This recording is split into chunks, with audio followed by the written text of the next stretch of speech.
Shalom à toi qui m'écoutes, que la grâce de Dieu repose sur toi comme je crois déjà qu'elle y est. Découvre avec moi le livre de 1 Samuel chapitre 3 à partir donc du verset 1er. Il est écrit « Le jeune Samuel était au service de l'Éternel devant Élie. » La parole de l'Éternel était rare en ce temps-là, les visions n'étaient pas fréquentes. Et en ce même temps, Élie qui commençait à avoir les yeux troubles et ne pouvait plus voir, était couché à sa place. La lampe de Dieu n'était pas encore éteinte et Samuel était couché dans le temple de l'Éternel. Où était l'arche de Dieu? Alors l'Éternel appela Samuel, il répondit, me voici. Alors j'aimerais te parler du thème de cette semaine qui dit tout simplement, écoute appel. Il est écrit que l'Éternel parle tantôt d'une manière et tantôt d'une autre, mais l'homme ne prend point garde à son appel. Dans quel couloir de ta vie est-ce que l'Éternel essaie de t'appeler, de t'interpeller depuis un moment? Est-ce que c'est la repentance? Est-ce que c'est le fait que tu dois changer de voie par rapport à ce péché qui t'oppresse tant, qui domine sur toi, dont tu en es l'esclave? Est-ce que c'est une situation justement que tu essaies de contenir? Est-ce que c'est un secret que tu gardes caché au fond de toi vis-à-vis de ton patron, vis-à-vis de tes parents, vis-à-vis de ton mari, vis-à-vis de ta femme?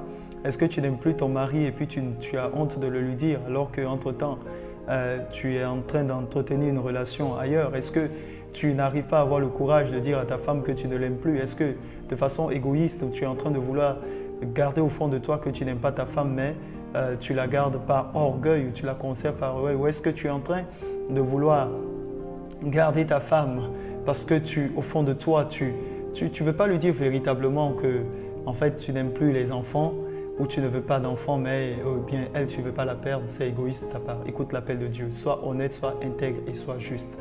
Ne te mens pas à toi-même, dis-toi la vérité. Ce que tu fuis aujourd'hui te rattrapera demain, à coup sûr.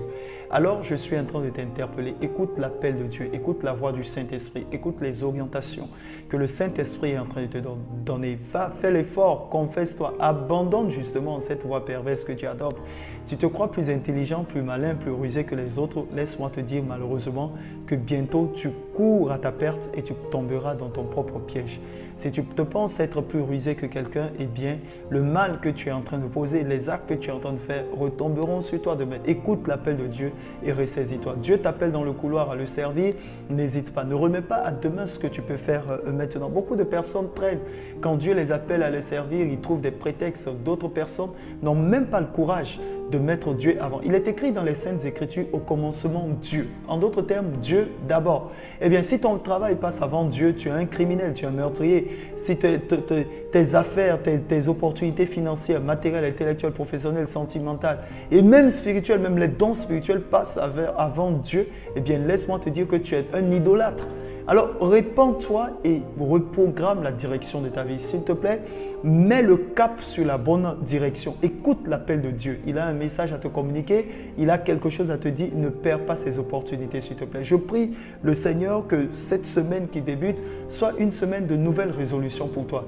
Je le vois dans l'esprit, transporté en esprit. Tu es trop têtu, tu t'es trop entêté. On te parle, tu ne veux pas écouter. Prends garde à ce que tu ne regrettes amèrement. Écoute l'appel de Dieu, écoute son interpellation. Détourne-toi de cette vie d'homosexualité, de lesbianisme. Détourne-toi de cette vie d'impudicité. Détourne-toi de ce soi-disant mariage dans lequel tu veux te mettre à cause des on-dit. Fais attention. Détourne-toi du chemin de l'entêtement de la voix de tes parents et de ton leader. Détourne-toi. Dieu t'appelle, écoute l'appel de Dieu. Que Dieu te protège et qu'il te garde là où tu es. Je prie vraiment que la colère ne s'abatte pas sur toi. S'il te plaît, si tu entends ma voix, ressaisis-toi dans un couloir quelconque. J'insiste encore, ressaisis-toi. Ne permets pas à ce que tu puisses regretter amèrement demain ce que tu es en train de semer de manière inconsciente. Je le répète, ne regrette pas amèrement demain ce que tu sèmes aujourd'hui de manière inconsciente. Que Dieu te garde. Toi seul sais comment Dieu te parle. Toi seul sais la manière dont il est en train de parler. Peut-être ne finiras-tu pas la vidéo parce que ce que je suis en train de te dire ne te plaît pas, mais je t'aurai prévenu. Que la main de Dieu soit sur toi. Ici, tu as écouté son appel et que tu as suivi le bon chemin comme Jonas qui est revenu sur ses pas et qui a invoqué le Seigneur dans le ventre de la baleine. Alors Dieu soit loué pour ta vie. Mais si tu ne l'as pas écouté, je suis désolé. Le séjour des morts sera simplement ton partage et il n'y aura que des regrets. Ne sois pas comme le riche face à Lazare.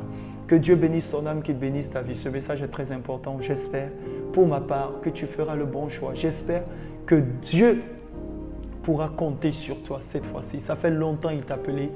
Un jour, il n'aura plus le courage de t'appeler, ni la force, parce que tu aurais fini ton chrono. Alors, sois sage et prends ta vie au sérieux. Demeure infiniment béni. On se dit à très bientôt. Que la main de Dieu soit sur toi et écoute la voix de l'Éternel. Il t'appelle. Au nom de Jésus-Christ de Nazareth. Amen et Amen.